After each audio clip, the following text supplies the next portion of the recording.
8वीं वाले सभी बच्चे ध्यान देंगे। आप लोग देख सकते हैं राज्य शिक्षा केंद्र भोपाल वार्षिक परीक्षा आपका हिंदी का पेपर लेकर आ चुके हैं। आप लोगों को इस पूरे पेपर को बहुत अच्छे से तैयार कर लेना है। ये आप लोगों को बहुत क्वेश्चंस इस पेपर में से देखने को मिलने वाले हैं। ठीक है, तो वीडियो को स्टार्ट करेंगे और इससे पहले आप लोगों ने अपने इस चैनल को सब्सक्राइब नहीं करा है और अपने इस टेलीग्राम चैनल को ज्वाइन नहीं करा है, ज्वाइन जरूर कर लिया। जहां पे देख सकते हैं 20,000 से ज्यादा मेंबर हो चुके हैं। आप लोग अपने टेलीग्राम चैनल को जरूर ज्वाइन कर लीजिएगा। चलिए अब हम लोग वीडियो को स्टार्ट करेंगे और जो जो क्वेश्चंस बता रहे हैं सब अच्छे से करते चलेंगे। ठीक है, तो आप लोग देख सकते हैं आपको समय 2.5 घंटे का मिलेगा और 8वीं कक्षा का पेपर है और 60 नंबर का आपका ये पूरा पेपर होने वाला है। ठीक है, यहाँ पे बहुविकल्पी प्रश्न 1 से 5 तक हैं, जो कि प्रत्येक प्रश्न आपके 1 अंकों के होने वाले हैं। चलिए अब अपन लोग आगे बढ़ते हैं यहाँ से और सबसे पहले क्वेश्चन नंबर 1 देखेंगे। वर्दे बीड़ा वादनी वर्दे कविता में कवि किससे वरदान मांग रहा है? तो आपको 4 ऑप्शंस दिए गए हैं, सरस्वती जी, माँ सरस्वती जी से, माँ दुर्गा से या प्रकृति से। तो सभी बच्चे सही आंसर देंगे, माँ सरस्वती से मांग रहा है। सभी बच्चों को अच्छे से बिल्कुल तैयार कर लेना है इस क्वेश्चन को। चलिए क्वेश्चन नंबर 2, तानसेन के गुरु कौन थे? तो आप लोग को यहाँ टिक करना है स्वामी हरिदास, बेजू बाबरा, राजा मानसिंह या अकबर। तो आप लोगों का जो बिल्कुल सही और करेक्ट आंसर हो जाएगा वो हो जाएगा स्वामी हरिदास। आप लोगों को टिक कर देना है। चलिए क्वेश्चन नंबर 3 देखेंगे अपन लोग। पुष्प की अभिलाषा कविता में पुष्प किसके चरणों में समर्पित होना चाहता है?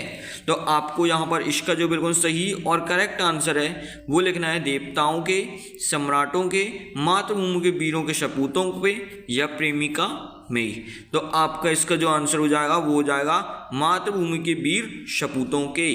तो आप लोग इसको टिक कर लेंगे और अच्छे से याद कर लीजिएगा। चलिए क्वेश्चन नंबर 4 की बात करेंगे। अपराजिता पाठ की विधा क्या है? तो आपको यहाँ पे बताना है संस्मरण, कहानी, व्यंग या जीवनी। तो आपका जहाँ पर इसका जो बिल्कुल सही और करेक्ट आंसर हो जाएगा वो हो जाएगा जीवनी। आप लोगों को टिक कर देना है।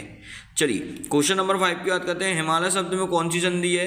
तो आप लोगों को बताना है यहाँ पर हिमालय शब्द में स्वर संधि है, व्यंजन संधि है या विसर्ग संधि है या इनमें से कोई नहीं। तो आप लोगों का इसका जो बिल्कुल सही और करेक्ट आंसर हो जाएगा वो हो जाएगा स्वर संधि। आप लोगों को इसको अच्छे से टिक कर लेना है।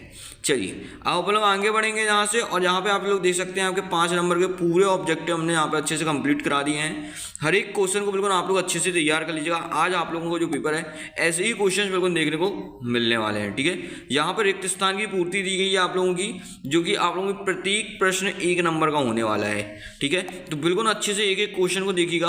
हृदय भर आना मुहावरे का अर्थ ... होता है। तो आप लोगों को इसका बिल्कुल सही आंसर लिखना है भावुक होता है। क्या होता है? भावुक होना। हृदय भर आने का अर्थ क्या होता है? भावुक होना। ठीक है, ये आपका आंसर हो जाएगा, इसको अच्छे से लिख लीजिएगा। चलिए क्वेश्चन नंबर 7 देखेंगे। भेड़ाघाट में ...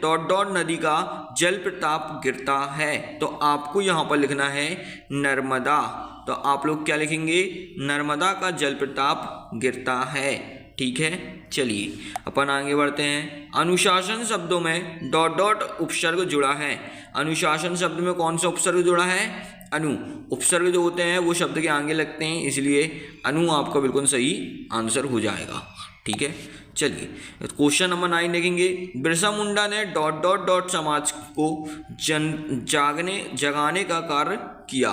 तो आपको यहाँ पे इसका बिल्कुल सही और करेक्ट आंसर हमको आपको कमेंट बॉक्स पे बताना है। ठीक है, कमेंट बॉक्स में सभी बच्चे इसका सही आंसर करेक्ट आंसर बताएंगे।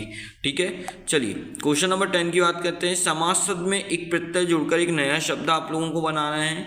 तो आपका आंसर हो जाएगा सामाजिक। ठीक है, सामाजिक।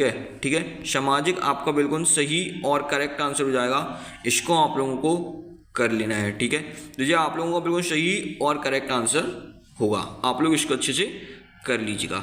ठीक है, तो आप लोग इसको अच्छे से कर लीजिएगा। जहाँ पे अति लघु उत्तरी प्रश्न 11 से 16 तक दिया है। प्रत्येक प्रश्न आप लोगों के 2 अंकों के होने वाले हैं। ठीक है, इसको आप लोगों को काफ़ी अच्छे से बिल्कुल कर लेना है।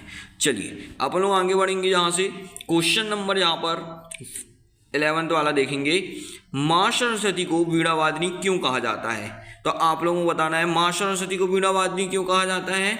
आप लोगों को इसका आंसर अभी हम अपनी कॉपी में एक लाइन से पूरे सभी के आंसर्स दिखा देंगे, ठीक है। डॉक्टर चंद्रा को अपराजित क्यों कहा गया है, ठीक है। मुक्तानंद जी का जीवन दर्शन क्या है। लता मंगेशकर को शर कोकिला क्यों कहा जाता है। महाराजा छत्रसाल की कोई 2 प्रमुख विशेषताएं आप लोगों को लिखनी है, ठीक है। इसके बाद लिखा हुआ है क्वेश्चन नंबर 16, अलंकार की परिभाषा लिखिए। अब हम आप लोगों को देखो सारे के सारे लघु उत्तरीय प्रश्न के आंसर्स बता देते हैं, जल्दी से आप इनके आंसर्स को देख लीजिएगा।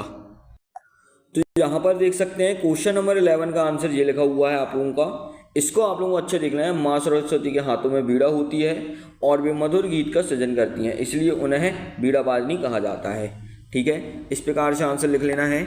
इसी के बाद आंसर आप लोगों को यहाँ पर दिया गया है क्वेश्चन नंबर 12। डॉक्टर चंद्र को अपराजिता इसलिए कहा जाता है क्योंकि शारीरिक विकलांगता के बावजूद उन्हें कभी हार नहीं मानी और विज्ञान के क्षेत्र में बड़ी सफलता हासिल हुई, ठीक है। इसके बाद क्वेश्चन नंबर 13 की बात करेंगे। मुक्तानंद जी का जीवन दर्शन मुक्त चंद घिर मेरे चंदन तथा अर्थात हर चीज़ मुक्त करने का प्रयास करते हैं, ठीक है। इसको कर लेना है। इसके बाद आता है यहाँ पे लता मंगेशकर की आवाज़ अत्यंत सुरीली मधुर कोमल, इन्हीं कारण से उन्हें स्वर कोकिला बोला जाता है।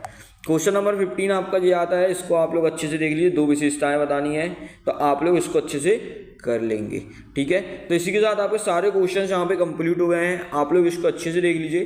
अब अपन लोग आगे बढ़ेंगे यहाँ से और आगे के पेपर को क्वेश्चंस को देख लेते हैं। तो अब अपना यहाँ पे लघु उत्तरीय प्रश्न आता है जो कि आप लोगों को प्रत्येक प्रश्न 3 अंकों का होने वाला है, ठीक है। यहाँ पे पहला क्वेश्चन जो आप लोगों को दिया गया है, आप लोग देखिए यहाँ पर आपका पहला क्वेश्चन है, भेड़ाघाट की प्राकृतिक सुंदर का वर्णन अपने शब्दों में कीजिए, ठीक है। इसके बाद आता है, कुमार गंधर्व ने संगीत के क्षेत्र में क्या नवीन प्रयोग किए, आपको करना है, ठीक है। इसके बाद यहाँ पे बिरसा मुंडा को लोग अवतार क्यों मानने लगे थे, इसको कर लेना है। इसके बाद 20 रस की परिभाषा देते हुए श्रृंगार रस का स्थायी भाव और एक उदाहरण लिखिए। चलिए क्वेश्चन नंबर 21 की बात करते हैं। अपने प्रधान अध्यापक को 3 दिवस के अवकाश हेतु एक प्रार्थना पत्र आप लोगों को लिखना है। चलिए क्वेश्चन नंबर 22 की बात करेंगे। निम्नलिखित मुहावरों का अर्थ लिखकर वाक्य में प्रयोग कीजिए। तो ये आप लोगों का लिखा हुआ है, ठीक है। इनको आपको वाक्य में प्रयोग करना है। अभी हम आप लोगों को सभी के आंसर बता देंगे, जल्दी से क्वेश्चंस को देख लेते हैं, ठीक है। अपन लोग लघु उत्तरीय प्रश्न भी देख लेते हैं जो कि आप लोगों के कहाँ से कहाँ तक है, 23 से 26 तक है और प्रत्येक प्रश्न आप लोगों का 5 अंकों का होने वाला है, ठीक है। ये क्वेश्चन नंबर 23 दिया गया है, आप लोग इसको अच्छे से देख लीजिए। इसमें देखो आपको करना है क्या है, संदर्भ सहित व्याख्या करनी है, ठीक है। भवार्थ लिखना है इसका, आप लोग देख लीजिएगा, ठीक है। अभी हम आपको इसका भी आंसर बता देंगे। फिर क्वेश्चन नंबर 24 दिया है, जहाज का पक्षी किस बात का प्रतीक है। क्वेश्चन नंबर 25 अपठित गद्यांश को पढ़कर आपको आंसर लिखना है, ठीक है। देख लीजिए अच्छे से। चलिए ये आप लोगों का उपयुक्त शीर्षक मनुष्य और ये आप लोगों का लिखा है, इसको अच्छे से देख लीजिएगा, ठीक है। क्वेश्चन नंबर 26 आप लोगों का लिखा है, एक निबंध लिखना है, ठीक है। तो हम आप लोगों को इन सभी के बिल्कुल अच्छे से आंसर्स को बता देते हैं, आप लोग अच्छे से सभी के आंसर्स को देख लीजिएगा। लघु उत्तरीय प्रश्न का आपका ये पहला वाला क्वेश्चन है, आप लोग इसको अच्छे से देख लीजिए। क्वेश्चन नंबर 17 ये लिखा हुआ है, बहुत अच्छे से आप लोगों को इसको कर लेना है। क्वेश्चन नंबर 18 आप लोगों का ये लिखा हुआ है, इसको अच्छे से देख लीजिए और एक एक क्वेश्चन को आप लोग अच्छे से कर लीजिएगा, ठीक है। क्वेश्चन नंबर 19 का आंसर आपका ये लिखा हुआ है, इसको आप लोगों को कर लेना है, ठीक है। क्वेश्चन नंबर 20 का आप लोगों का आंसर ये लिखा हुआ है, रस की परिभाषा क्या होती है, इसको कर लीजिएगा। क्वेश्चन नंबर 20 आप लोगों का पत्र लिखा हुआ है, इसको करना है, आप लोग को लिखना है सेवा में श्रीमान अध्यापक, स्कूल का नाम आप लोग अपने लिखेंगे और शहर अपना लिखेंगे, ये एक के नीचे एक लिखना है सारी चीज़ें, ठीक है। विषय 3 दिवस हेतु और फिर ये पूरा लिख लीजिएगा आपको, ठीक है। तारीख लिख लीजिएगा, कितने दिन से कितने दिन तक की छुट्टी चाहिए आपको, ठीक है। इस प्रकार से आपका ये पैटर्न बना है, आप लोग इसको अच्छे से लिख लेंगे, ठीक है। फिर धन्यवाद के बाद अपना नाम डेट डाल देना। चलिए यहाँ पर क्वेश्चन नंबर 22 आपका ये दिया गया है, इसको आप लोग अच्छे से देख लो, ठीक है। क्वेश्चन नंबर 23 आप लोग का ये दिया गया है, ठीक है। 5 नंबर का था, भवार्थ वाला क्वेश्चन है आपका ये। इसके बाद ये आप लोगों का 24 वाला है, इसको आप लोग अच्छे से देख लीजिए, ठीक है। 25 वाला आपका ये लिखा हुआ है, इसको देख लीजिए, जो कि गद्यांश दिया था। और एक निबंध। ठीक है, आप लोग को जो भी निबंध अच्छे से बनता है आप लोग उसको लिख लीजिए और साथ ही साथ चैनल को सब्सक्राइब करिएगा। आने वाली अगली वीडियो आप लोगों के लिए बहुत खास होने वाली है, तो सब्सक्राइब कर लो। वीडियो कब आ रहा है कोई अपडेट नहीं है। ठीक है, चलिए अपन लोग मिलेंगे अगली वीडियो पर।